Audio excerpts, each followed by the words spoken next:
할렐루야. 사랑하는 대강의 가족 여러분, 오늘 하루도 하나님의 말씀과 동행하는 삶이 되길 소망합니다. 오늘 함께 나눌 하나님의 말씀은 골로새서 2장 16절에서 17절 말씀입니다. 그러므로 먹고 마시는 것과 절기나 초하루나 안식일을 이유로 누구든지 너희를 비판하지 못하게 하라. 이것들은 장래일의 그림자이나 몸은 그리스도의 것이니라. 아멘. 어느 여대생이 미국 LA의 교포 3세와 채팅으로 교제를 하게 되었습니다. 하루에도 몇 시간씩 컴퓨터 앞에 앉아 서로의 생각과 취미 또 장래의 꿈들을 진지하게 나누기를 3개월, 드디어 정분이 나기 시작했습니다. 이 사람이 정이 들기 시작하면 상대방에 대해 부쩍 궁금해지는 것이 인지상정 아닙니까? 특히 요즘 젊은이들은 외모에 관심이 많습니다. 도대체 어떻게 생겼는지, 얼굴은 어떤 형이고 또 이목구비는 어떠하고 또 키와 몸집은 어떤지를 상상하다가 서로 사진 한 장씩 교환하기로 했습니다. 이 사진을 보면 실망하는 것이 아닐까 하고 서로 걱정했는데 이 사진을 받고 보니 두 사람 다 서로가 마음에 꼭 들었습니다. 드디어 결혼 이야기가 진행되기 시작하더니 이 청년이 일단 한국으로 들어오기로 결정을 보았습니다. 이 서로가 만난 날을 기다리면서 얼마나 사진을 보고 또 보았는지 모릅니다. 드디어 날짜가 되어 이 교포 청년이 입고 가자 두 사람에게 일어난 가장 큰 변화가 있습니다. 여러분 무엇이겠습니까? 두 사람이 만난 이후로는 사진을 보지 않게 되었다는 겁니다. 이 실물이 있는데 사진이 뭐 때문에 필요하겠습니까? 실물을 볼 수 없을 때나 이 사진이 소중한 겁니다. 오늘 본문에는 중요한 단어가 둘이 있습니다. 그림자라는 말과 몸이라는 말입니다. 구약은 예수님의 그림자였다는 것입니다. 즉 어렴풋이 오실 메시아이신 예수님을 그리고 있었던 겁니다.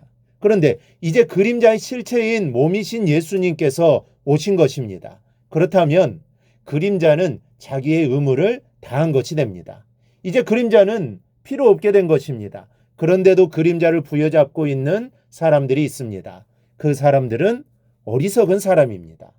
이 사랑하는 사람이 내 곁에 와 있는데도 사람은 거들떠보지 않고 사진만 부여잡고 희희하하는 사람은 이 정신이 나간 사람입니다. 이 잘못돼도 한참 잘못된 사람입니다.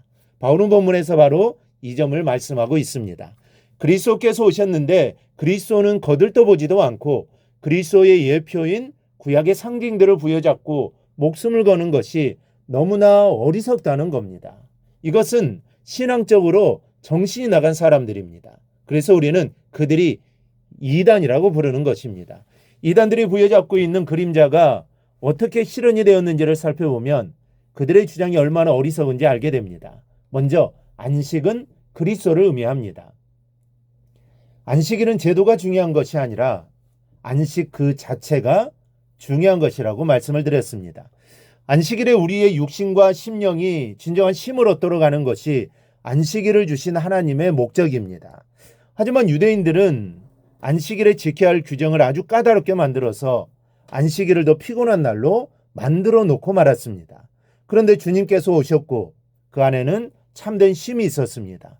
병든 자는 힘겨운 투병의 짐을 내려놓을 수 있었고 죄인들은 용서를 받음으로 죄책의 힘겨움을 벗을 수 있었습니다. 그러므로 예수님 안에 들어온 자는 안식의 까다로운 법에 매일 필요가 없어진 겁니다.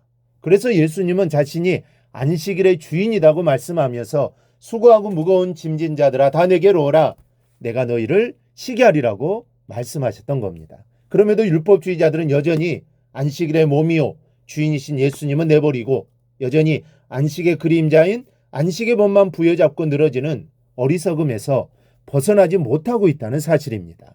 우리는 이런 어리석은 자가 되지 않기를 바랍니다.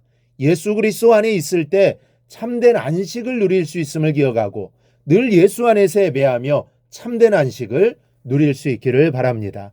둘째는 절기도 예수님을 의미하는 것입니다. 이스라엘이 지키도록 되어 있는 절기는 세 가지입니다. 유월절과 오순절과 이 장막절입니다.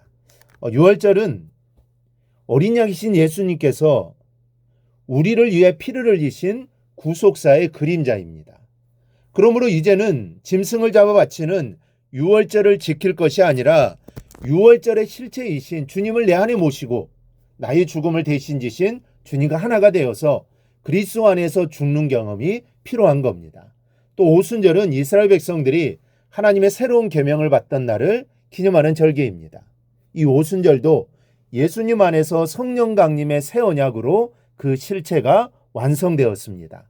율법의 실체는 예수님으로 말미암아 우리와 하나님 사이에 새롭게 갱신되어진 성령의 법인 겁니다. 또한 장막절은 나그네 되었던 광야 40년을 기억하는 절기입니다. 장막절 절기 동안 천막에 머물면서 메시아가 오기까지 여전히 나그네일 수밖에 없는 인간의 존재를 다시 되새기는 겁니다. 그런데 이 장막절도 예수님 안에서 마무리가 되었습니다. 메시아로 오신 예수님께서 더 이상 우리를 이 땅의 나그네로 내버려 두지 아니하시고 이미 천국의 백성으로 만들어 주셨다는 사실입니다.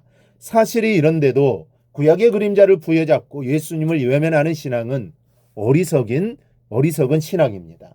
사랑하는 여러분, 혹 내 신앙 안에도 이런 율법주의의 잔재들이 남아서 다른 신앙인들을 제도와 율법으로 단죄하고 신앙의 생명력을 잃게 하고 있지는 않습니까? 우리 주님께서 우리에게 주신 것은 제도나 율법이 아니라 생명과 쉼과 자유와 평화입니다. 이 사실을 잊지 않기를 바랍니다. 주님 안에만 참 생명과 쉼과 자유가 있습니다. 이 사실을 기억하고 오늘도 나에게 이런 삶을 주심을 감사하며 기도하는 오늘 하루가 되기를 주님의 이름으로 축원합니다. 오늘 묵상한 말씀을 굳게 잡고 삶으로 실천하며 살아내는 대강의 모든 성도들이 되기를 축복합니다.